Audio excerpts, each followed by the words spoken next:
Karamihan sa mga manggagawang Pilipino na nahihirapan maghanap ng trabaho sa sarili nating bansa o hindi kaya ay nagangad ng mas mataas na sahod ay kadalasang nagbabaka sakaling makipagsapalaran sa ibang bansa.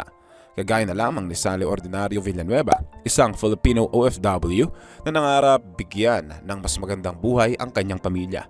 Pero sa simpleng pangarap ni Sally ay nauwi sa isang hindi inaasahang trahedya. Ano nga ba ang kwento sa likod ng kaawa-awang sinapit ng Pinay OFW? Paano nauwi sa pagbitay ang inaasam sana niyang trabaho sa China?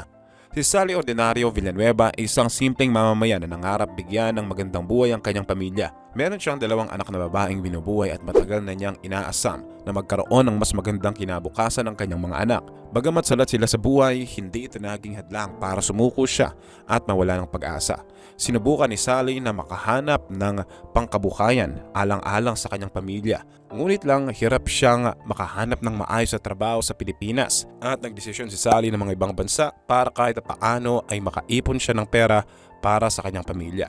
Hindi ito naging madaling desisyon lalo na para sa isang ina na kagaya niya. Ang pag-iwan sa kanyang 2 anak na babae sa Pilipinas habang siya ay kumakayod sa ibang bansa ay marahil isa sa pinakamahirap na desisyon na pwede niyang gawin sa kanyang buhay. Pero wala siyang ibang pagpipilian dahil iyon lang ang paraan na naisip niya upang makaahon sila sa kahirapan at makapag-aral ang kanyang 2 anak na umaasa pa sa kanya.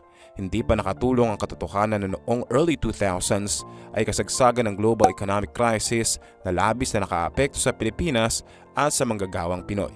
Kaya naman para sa kanyang mga anak ay pinalakas ni Sally ang kanyang loob at nagbaka sakali siyang makipagsapalaran sa isang banyagang bansa para maghanap buhay. Una siyang nag-apply at natanggap bilang isang DH o Domestic Helper sa Macau noong 2006 kung saan ginugol niya ang ilang taon upang magsumikap sa pagtatrabaho. Sa gitna ng kanyang paghahanap buhay sa Macau ay nakilala niya ang isang kapwa Pinay na si Mapet Cortez o mas kilala sa tawag na Tita Kakayan. Si Mapet at Sally ay naging malapit sa isa't isa dahil tumutuloy sila sa iisang dormitoryo sa Macau. Magaan din ang loob ni Sally kay Mapet Cortez lalo na tubong Isabela rin ang kanyang kinikilalang Tita Kakayan. Paglipas ng ilang taon ay sumapit ang 2008 kung saan nagtapos ang kontrata ni Sally sa Macau. Sa panahong ito ay nakauwi na siya sa wakas ng Pilipinas para makapiling muli ang kanyang pamilya na matagal din niyang hindi nakasama. Bagamat mas gugustuhin ni Sally na mamuhay kasama ang kanyang mga anak at asawa at magulang, isa pa ring malaking balakid ang kahirapan para tuluyang makatamo ng maginhawang buhay ang kanyang pamilya. Dahil dito ay minabuti ni Sally Villanueva na makipagsapalaran muli sa abroad bilang isang OFW. Sa gitna ng kanyang paghahanda ay nagkataon naman na nakita niya ulit ang kanyang kaibigan sa Macau na si Mapet Cortez. Matapos mag-catch up ng dalawa ay dito na inalok ni Mapet si Sally na magtrabaho ulit sa ibang bansa. Dahil may karanasan na si Sally bilang isang domestic helper sa Macau ay agad siyang nainganyo sa alok ng kanyang Tita Kakayan. Lalo na't ang trabahong inaalok sa kanya ay hindi bilang domestic helper, kundi ay pagiging isang messenger na mangangasiwa sa mga delicate spare parts ng mga cellphones galing China para ibenta sa Pilipinas. Dahil sa kagustuhan ni Sally na makapagtrabaho ulit ay pumayag siya sa alok ng kanyang kaibigan. Mas natuwa pa siya nang malaman na sagot na raw ni Mapet ang lahat ng kanyang gastusin para sa kanyang papeles paalis. Noong buwan ng Disyembre 2008 nang tinawagan siya ulit ni Mapet upang abisuhan siya na ayos na ang lahat ng kanyang kakailanganin para makaluwas papuntang China. Handa na si Sally ng mga ibang bansa ulit para sa kanyang pamilya pero ang nakapagtataka, sinabihan siya ni Mapet na huwag na raw magdala pa ng sarili niyang bagahe paalis. Bagamat kakaiba ang bilin na to ni Mapet Cortez ay pinili pa rin ni Sally maniwala sa kanya dahil matagal naman ang kanilang pinagsamaan sa Macau kaya malaki ang tiwala niya rito. Inabot ni Mapet ang isang bagay na naglalaman ng package na kailangan niyang i-deliver sa isang factory sa Xiamen.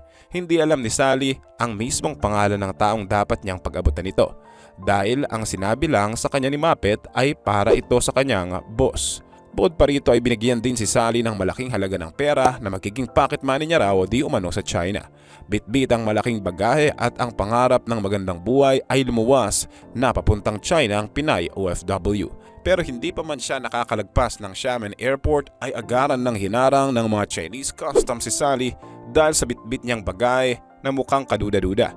Lito man ay walang choice si Sally kung hindi sumama sa kanila. At dito na nga binuklat ang laman ng kanyang bagay na naguluntang ang lahat nang makitang naglalaman ito ng gramo-gramong droga. Kahit na walang alam si Sally sa tunay na laman ng kanyang bagay ay agaran pa rin siyang hinuli ng mga Chinese authorities sa salang pagpupuslit ng droga sa China. Hindi pa man siya nag-iinit sa China ay napilitan na siyang maghimas ng rehas. Ayon sa investigasyon na ginawa ng mga Chinese police, ang daladalang maleta ni Sally Villanueva ay tinatayang naglalaman ng 4,110 grams ng heroin na siyang mahigpit na pinagbabawal sa China.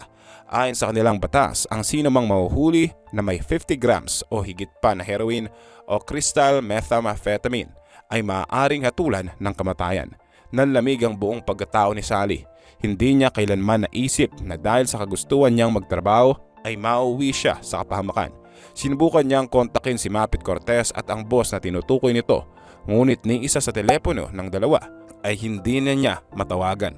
Alam ni Sally sa sarili niya na inosente siya at napag-utusan lamang siyang dalhin ang bagay na hindi man lang niya alam ay naglalaman pala ng droga. Pero hindi kumbinsido ang Chinese government kaya nanatili siya sa death row habang nagdudusa sa piitan.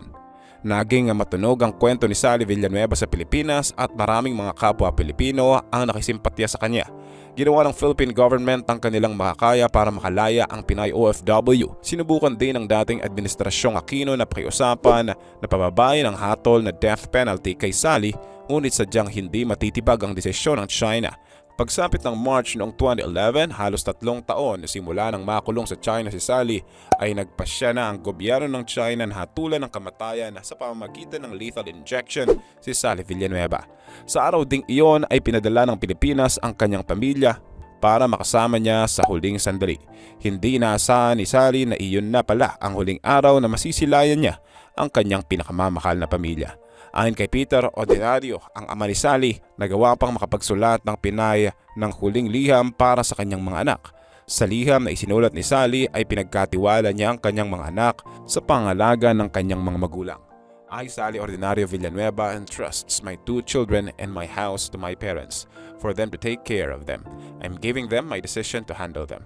Sinabi rin ni Sally sa liham kung gaano niya kamahal ang kanyang mga anak at anuman ang mangyari ay mananatili ang pagmamahal niya sa mga ito.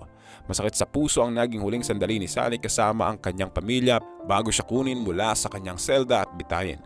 Ayon kay Peter, gustuhin man ni Sally na magsulat ng mas mahabang liham para sa kanyang pamilya ay hindi niya ito nagawa dahil masyadong istrikto ang mga Chinese prison guards. Inawat na kaagad sila, maikli lamang ang sulat na nagawa niya. Sa araw din ay iyon ay hindi lang si Sally ang nabitay sa pamamagitan ng lethal injection. Kasabay niya rin ang 2 pang Pinoy na pinatawan din ng kaparusahan dahil sa drug trafficking sa parehong airport. Ang 2 ito ay sila Ramon Credo at Elizabeth Batain. Si Ramon Credo ay nagpuslit di umano ng 4,110 grams ng heroin noong December 24, parehong araw at airport kung kailan at saan nahuli si Sally Villanueva. Samantala si Elizabeth Batain naman ay nahulihan naman daw ng 6,800 grams ng heroin noong May 24, 2008 sa Shenzhen. Lahat sila ay naatasang magpuslit ng droga sa China dahil sa pagtitiwala sa kanilang recruiters. Dahil malungkot ang naging wakas ni Sally Villanueva sa bansa na inakala niyang mag-aahon sa kanya sa kahirapan, ang labi ni Sally ay naibalik sa Pilipinas 1 linggo matapos ang kanyang pagbitay sa Xiamen. Matapos nito ay agad dinugis ng pulisya sa Pilipinas ang recruiter na nagtulak kay Sally sa kapahamakan. Matapos ang matinding hanapan ay sumuko rin sa wakas si Mabet Cortez alias Tita Kakayan dahil natatakot daw siya sa mga natatanggap na pagbabanta sa kanyang buhay kaya minabuti na lang niyang sumuko. Sa gitna ng pagluluksa ng mga pamilya ng mga namayapang OFWs ay ginantimpala naman ang kanilang mga anak ng scholarship grant mula sa JCB Foundation sa ilalim ng pamamahala ng dating Vice Presidente Jajomar Binay. Bagamat nagpapasalamat sila sa natamo ay hindi pa rin nito tuluyang mabubura ang sakit at hinagpis na naranasan nila dahil sa sinapit ni Sally Villanueva at ng 2 pang napagbintangang Pinoy drug mules. Nakakalungkot isipin na kung sino pa ang mga tapat at gustong maghanap buhay sa malinis na paraan, sila pa ang nagigipit at natutulak sa kasalanan na wala naman silang kinalaman. Masakit din na ang taong pinagkatiwalaan ni Sally na kapwa Pinoy ay siya palang magiging sanhi ng kanyang kapahamakan.